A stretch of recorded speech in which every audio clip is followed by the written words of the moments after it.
I'm Patty Seyburn, and I'm a poet here at Cal State Long Beach. I teach in the Department of English.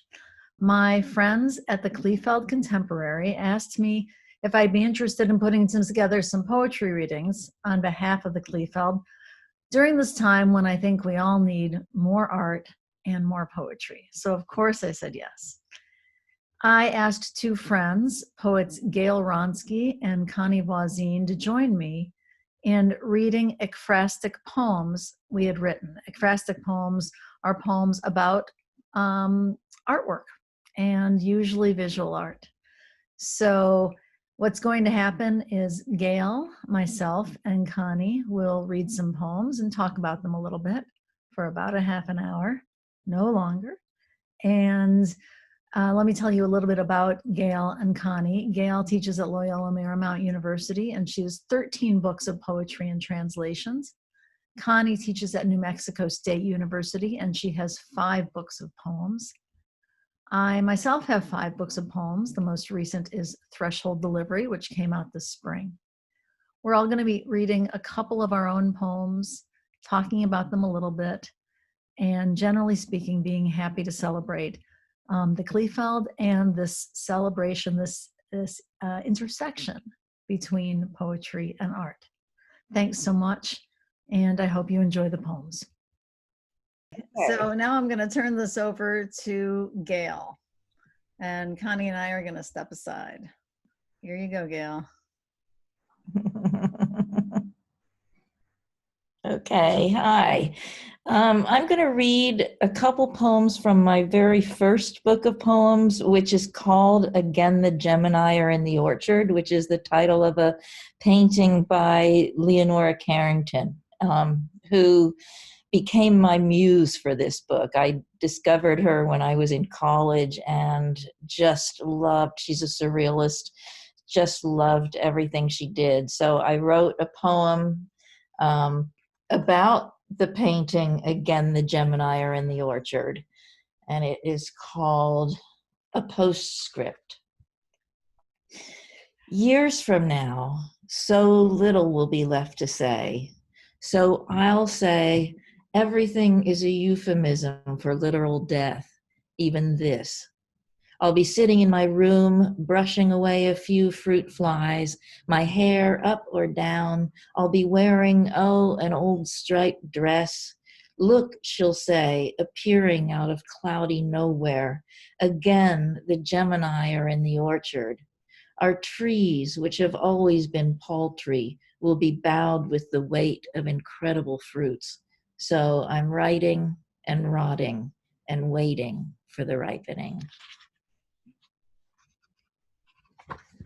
The next poem I'm going to read is called Ceci n'est pas un morceau de fromage, which is after the René Magritte painting of that title.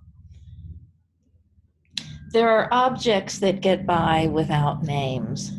Why don't you seal some of this air inside an empty aquarium and call it air? Or call it Gail, and leave the rest of me to wander past the long, dirty windows overlooking the Avalon Gardens bar and knife factory. Let's lift the street and eat the rutabagas underneath it. Maybe we'll strike cheese and call it happiness, or fall in love and call it happiness.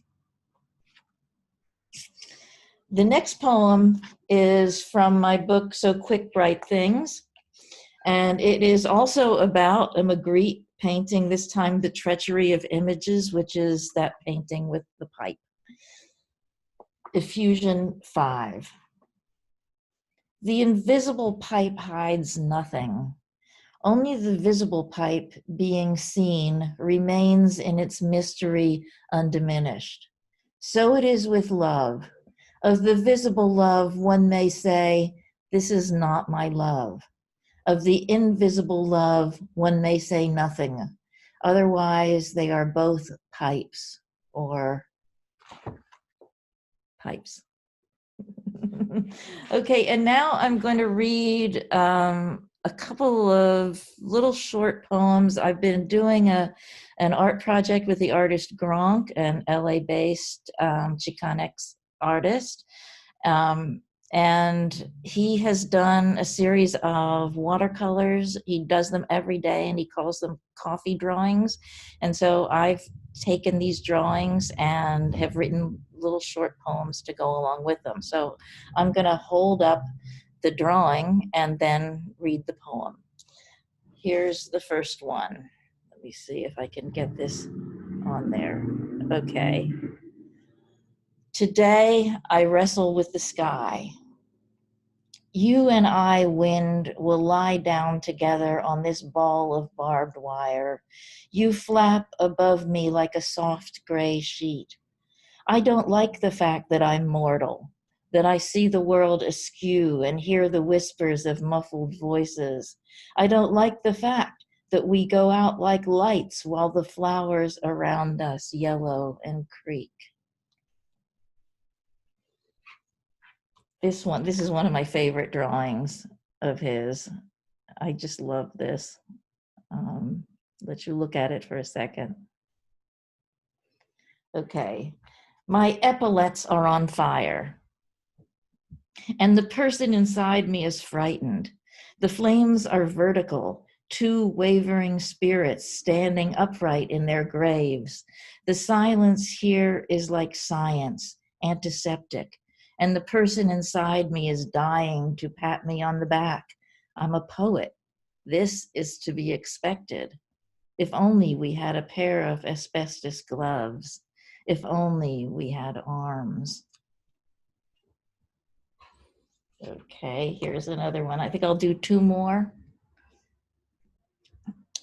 This is a great one too, I think. I just love the whimsy of his imagination. This is, I used to believe form equaled content. Then someone gave me this pet. It has the red head of a monster with pointy, jagged teeth. When I take it for walks, people run away screaming, even though I try to convince them that he's only as dangerous when someone calls him Ishmael. My black dress scares them too. It smells incredibly like the sea. And let's see, here's one. Another monster head. Okay, this is, but it wasn't like that at all. Yes, I held the skull. I said, alas, poor Yorick. But the skull in my hand belonged to a toothy monster.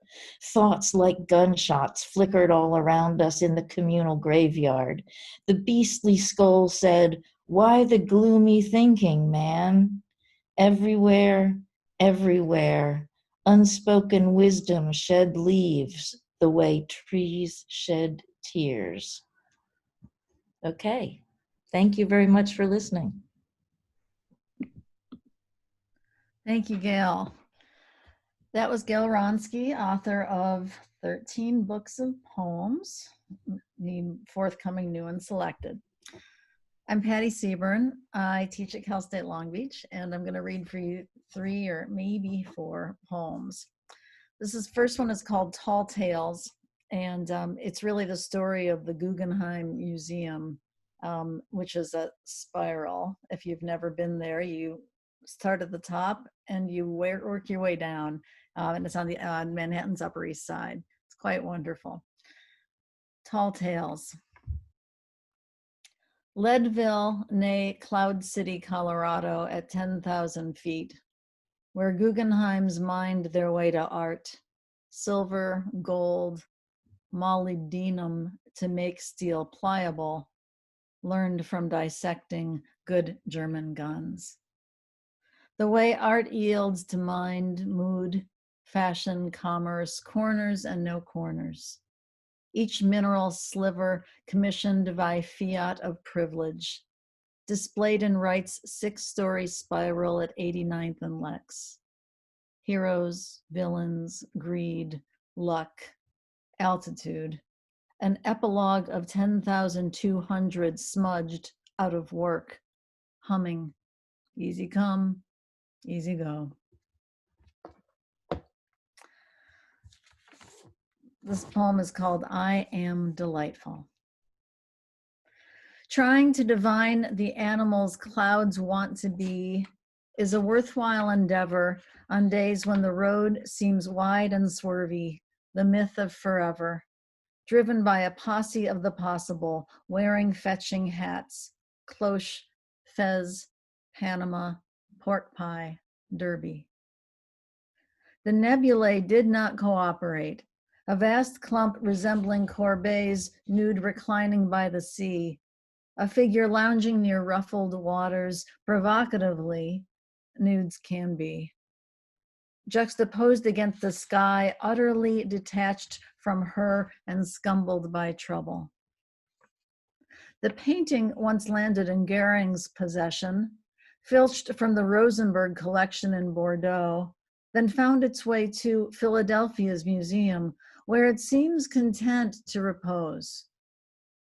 Prone to fracture and fragment, unable to say, I know what I know, ordinarily confused as to which way is up, I prefer Duchamp's nude descending a staircase. Such an eruption. Called An Explosion in a Shingle Factory, inciting outrage at the armory. Who knew cones and cylinders could cause such harm? This geometric lass also chose to lodge in Philly, though descending, not reclining, no longer loathed. You've got to hand it to the nudes there. They really have lived. I was told the brief conversation with me was delightful, though head to toe, I was clothed. This next poem is called Nocturne Riffs, and it references, sort of talks about the word nocturne, and the kind of art connection for me is that Whistler painted a series of poems called Nocturnes. Each night at midnight, a northern wind finds the bedroom window and strikes the harp strings to awaken King David. He calls God midnight. Chopin wrote 21 of them. Ignace Laibach remembered only for his fifth. Fauré, Scriabin, Satie, Poulenc, Debussy, Shostakovich, Mendelssohn. Have a secure grasp of the long phrases. Whistler painted a series in a veil of light. Quoth John Ruskin, asking 200 guineas for flinging a pot of paint in the public's face. Ruskin, the only child of first cousins. The test pattern was often a card at which the television camera pointed while the transmitter was active, but no program was being broadcast. Replaced by static and snow. In Midnight, a movie made in 1939, screenplay co-written by Billy Wilder, Claudette Colbert played Baroness Czerny. The Times said, 3 cheers and a tiger. If there is the whole day about you, how fortunate you are. If there is the whole dark about you, you have until dawn to convince the night blooming serious to thrive. And I'm going to close with a formal poem based on Jean-Baptiste Camille's Corot's painting Girl in Pink, which I first saw in a museum in Maine many years ago. Rendered with affection, a lover's line, we're told she was a peasant girl who posed for him, a passing pastoral whim defined by costume, pink skirt, white blouse chosen to reveal an arc, a crest of creamy skin. The object of deserves our petty ration of imagination, unceasing, restless din. So goes it with creation. An image strikes, no reason is apparent. From light and pigment flesh, from nothing all. This is no brush with art.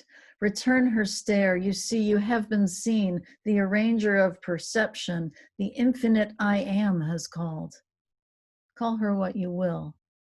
Your life will change. So now I'm going to turn this over to Connie Voisine, who I thought I was recording but was not, a clever ruse. And now, so we're going to hear her. Connie is the author of 5 books of poems, most recently The Bower from University of Chicago. So back to you, Connie. Hi. I'm going to read 2 poems from one. They're excerpted from a long poem called The Bower, which is my most recent book. It's sort of a journal-like long poem based on about a year we spent living in Belfast. And what I noticed when Patty asked me to read some poems about art, I realized that a lot of these poems qualified, and what I was hoping to capture was a couple of things. There's a small museum in Belfast called the Ulster Museum, and it's free, so you can go in anytime you want, and we did. And second of all, I just wanted to appreciate how the conversation begun by a work of art continues in the viewer's day and life beyond the museum. So those are the ideas I wanted to capture here. Also, Belfast, about 20 years ago, signed a peace agreement to end a civil conflict called the Troubles that went on for a number of years and caused a lot of deaths. And so these are there was an art exhibit up at the museum, portraits of survivors of the Troubles. In the books I've read and talks I've heard, the conflict scholars say pornography of violence or new kinds of memories. And 19 years into the staggering notion of peace, is forgetting still the best option? I have found so many ugly stories. A woman raped in a bed beside her murdered son. Remembrance Day celebrations bombed, 3 generations in one family gone. Does a person need more stories? Colin Davidson paints the portraits of survivors. The show is up in the small, well-used Ulster Museum. Known for celebrity portraits, he paints the faces, shoulders, a glimpse of shirt of a Brad Pitt or Heaney, and now these unknown. No smiles, paint thick to make bone and light of colors that are mostly dull, hair floating into backgrounds of unintelligible places. These eyes are precise, though, so finely made. 18 portraits of those stove in by loss. The labels identify the bereaved. I learn who was killed and the barest details of how. Some are survivors of violence themselves, and I read acid, car, gun. Hard to tell why or what side are they, if any, who and what affiliation the killers.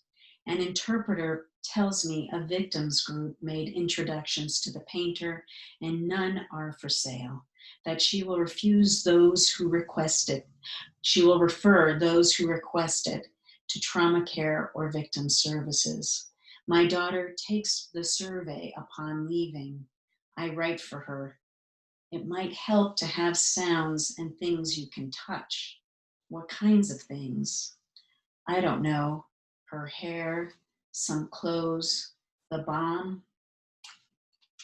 My daughter was about 5 years old when I filled in that survey for her, and I feel like her comments get at some of the power of art and some of the ways it does not communicate experience.